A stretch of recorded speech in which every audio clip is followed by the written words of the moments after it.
കള്ളക്കടത്ത്, മയക്കുമരുന്ന്, ബനാമി ഇടപാട്, സ്വർണ്ണക്കടത്ത്, പറ്റിപ്പ്, തട്ടിപ്പ്, വെട്ടിപ്പ്. സാധാരണഗതിയിൽ മോശം, ചീത്ത എന്നെല്ലാം നമ്മൾ വിചാരിക്കുന്ന ഏത് കാര്യത്തിലും കേരളത്തിൽ വിവാദമുണ്ടാകുമ്പോൾ അതിന്റെ ഒരറ്റത്ത് കേൾക്കുന്ന പേരാണ്.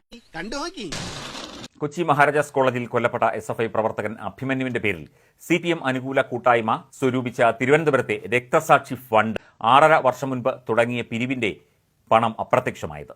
അർഹരിലേക്ക് അത് എത്താതായതോടെ കൂട്ടായ്മയിൽ ഉൾപ്പെട്ടവർ തന്നെ പരാതിയുമായി രംഗത്ത് വന്നു എന്ന് മാതൃഭൂമിയാണ് റിപ്പോർട്ട് ചെയ്തത്.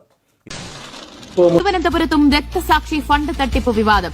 വഞ്ചൂരിൽ കൊല്ലപ്പെട്ട വിഷ്ണുവിന്റെ സഹോദരൻ വിനോദ് CPM വിടാൻ ഒരുങ്ങുകയാണ്. ഫണ്ട് തട്ടിപ്പിന് തരം താഴ്ത്തിയ നേതാവിന് വീണ്ടും പദവി നൽകിയെന്നും മന്ത്രി ശിവൻകുട്ടിയാണ് ഇതിന് പിന്നിലെന്നുമാണ് ആരോപണം. രക്തസാക്ഷി ഫണ്ടിൽ നിന്ന് മുൻ ലോക്കൽ സെക്രട്ടറി രവീന്ദ്രൻ 5 ലക്ഷം വകമാറ്റിയെന്ന് നേരത്തെ കണ്ടെത്തിയിരുന്നു.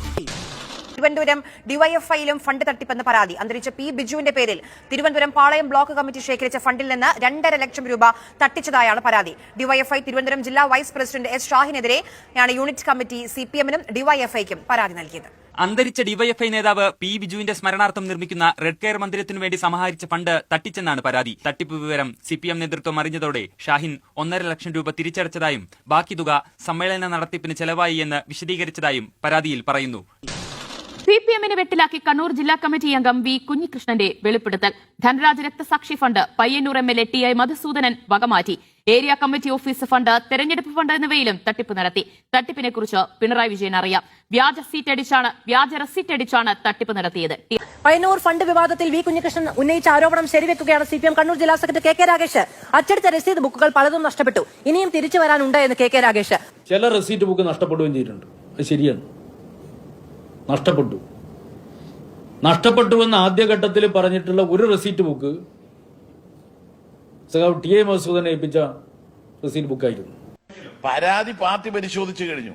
അങ്ങനെ ഒരു തട്ടിപ്പേ നടന്നിട്ടില്ല. പിന്നെ എന്തിനാ അന്വേഷണം? പാർട്ടി കണക്ക് നിങ്ങളോട് പറയേണ്ട കാര്യമില്ലല്ലോ.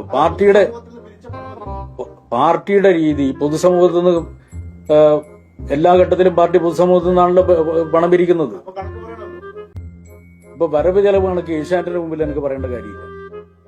കക്കുക, മുക്കുക, നക്കുക എന്നത് പാർട്ടിയുടെ കമ്മിറ്റി ഇത് അംഗീകരിച്ചതാണ്.